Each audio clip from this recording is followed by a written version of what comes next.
So you've just bought yourself a big boat that needs a haul out, but what is the process involved? Well, we're here at the Boatworks to find out.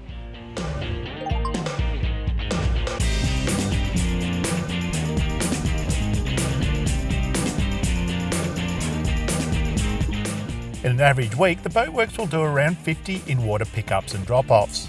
These are done for a number of reasons. Some are as simple as cleaning marine growth off the hull, while others are as complex as a complete refit of the boat with all new gear.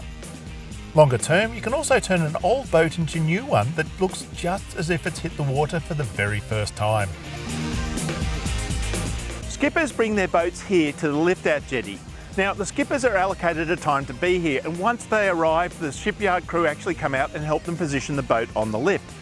Once on the lift, the haul-out process begins.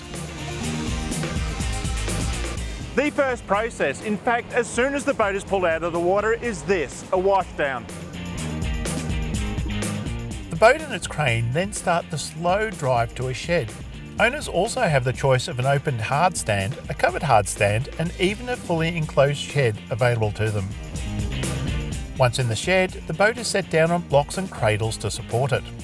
This boat will spend the next 5 days here having whatever work the owner needs done to it. In fact, the owner doesn't really need to go anywhere else because here at the Boatworks you've got everything from chandleries to marine electronics to stainless steel suppliers, so everything you need is right here on site.